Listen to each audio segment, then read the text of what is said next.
I'm gonna talk about the kids' perspective. So I speak in schools during the semester, right? The school semester. I speak to about maybe 500 students a week. I go to different schools all over Detroit, right? And I've been to all of them, almost all of them. And I've seen a lot of stuff.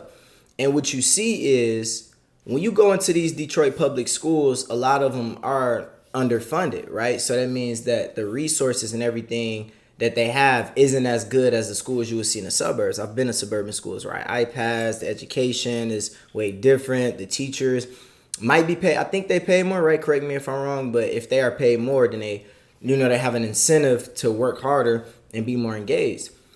So a lot of these inner city schools, they get these new teachers, and then they get sent to Detroit as like a training subject, right? It's not the teacher's fault, but it's like where they're typically placed. And then it's almost easier for the teacher to go there and work with the students. So it's not that much experience at first, but a lot of the students that they dealing with need a lot more experience. They need a lot more professional help than just the teachers. And every teacher that I've talked to can agree, like, yo, this is hard. So when you go into a school, you got two types of kids. Or you got, you got two. I would say you got the kids who've been hardened and conditioned, and you got those kids that's like, listen, man, forget it. I'm cut. I'm about that life. Ain't nobody about to play with me. I grew up hard, and I'm talking all the way from elementary. This is how I started to be in elementary. You like, okay, you got a kid that lost his dad to whether it was prison or he got his life taken away from him. So that kid is hard and tough, right? And then you got the kid that was more of like me, where it's like you got the innocent kid that's like, I'm a little green to all this. I'm a little new to this whole life, but I just want to go to school, make friends, and get my education. That kind of kid typically do not survive in the inner city. And you might say, oh, why not? Why don't his parents move him out? In my case, having a young mom, it was like, where else would she go?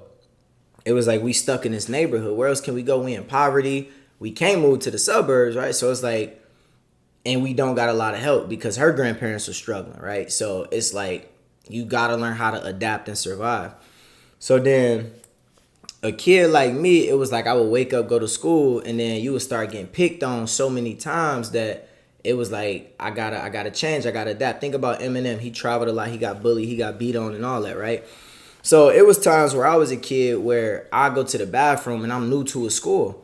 And they'd hit the lights, turn the lights off, and the guys who was from that neighborhood would go into the bathroom and start jumping and punching on every kid that they could see that wasn't with them. So what I had to do is I got smart. I'd go dip off and hide in the stall real quick, or it'd be a certain time where I try to avoid it as much as I can. But when it got to a point where I can't avoid it and people start following me home, then I had to become an animal. I had to become a beast to survive, right? So then there's two kinds. There's the kid who became that and they accepted. There's three.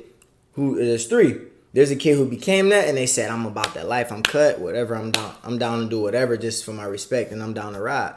Then you got that one kid that's like, I don't want nothing to do with that. I'm gonna stay away from that. And those kids typically get jumped, they get beat on, and it's bad for them. Like they life and safety is at risk. And I say that with 100%. Like, yo, this is really how it is. Like, I done seen kids getting their head stumped in the curb just because they was just scared and they didn't know how to defend themselves. They didn't know how to run with packs or how to survive. I seen kids getting their head stumped in the curb when I was in like was ninth grade, I think, in Detroit.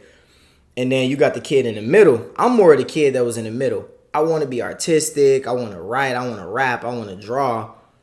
But you got real goons and savages, like they picking anybody out, right?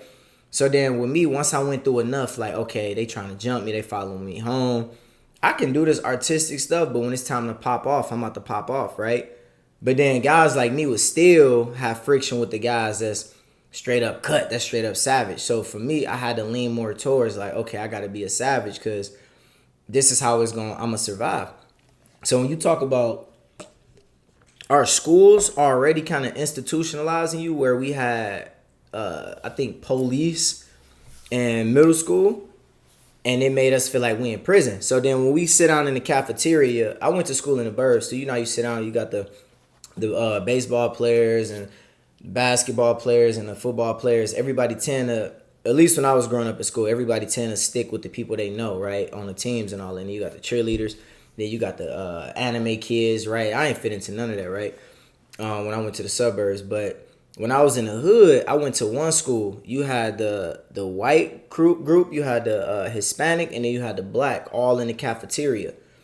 And that was more of like when I was in Southwest Detroit. And then it was set up like prison. And then when I was in Detroit, you had the different guys from different hoods that was all in these neighborhoods clicking together. And I remember one situation where I moved from middle school, and we ain't really like each other in middle school, and we was like all black for the most part. We went to this mixed school, and that first day of ninth grade, it was the first week, was like hell for us, right? It was guys that we ain't even like, that we seen each other in ninth grade that first week or that first day.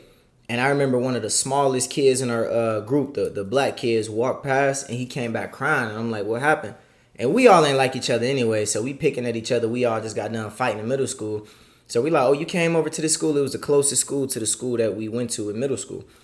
He came back crying, said if one of us walked past, one of us, black guys walked by this table again, we getting stabbed. And that's when we knew it was real.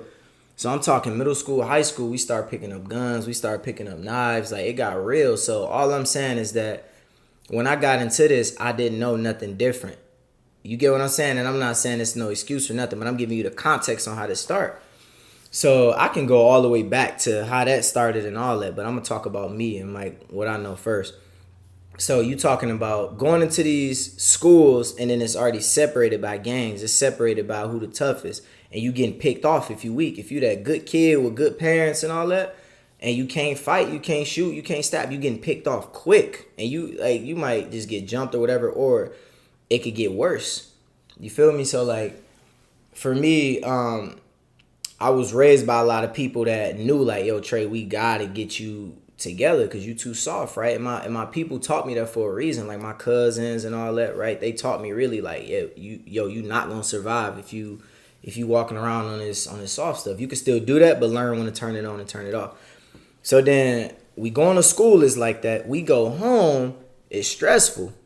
You know what I mean? We eating chicken and ramen noodles for dinner. And then you seeing like, and this is my story is like real common with with most of the people who grew up in the hood, right? So you seeing your mama crying from stress, and then they trying to hide it from you because it's like they don't want you to see it. And then you go to the stores, the gas station, liquor stores, and it's like everything is blocked off. You can't even shake the guy's hand who's selling you something. You know they making money, and then like, okay, I'm poor, I ain't got nothing. So when people said in the video, oh, they gonna rob if you take the glass down, of course, right? And I get it. It's not condoning or excusing it, but it's like, if you go home, you see your mama crying, she poor, family poor, you ain't got no daddy, whatever, right? That's my story. That's a lot of people's story in the hood. Not everybody's, but a lot of people. And then you go to school, and then you see like, okay, all these different gangs in these schools, and I got to become somebody that's ruthless or join one of these gangs in order to survive.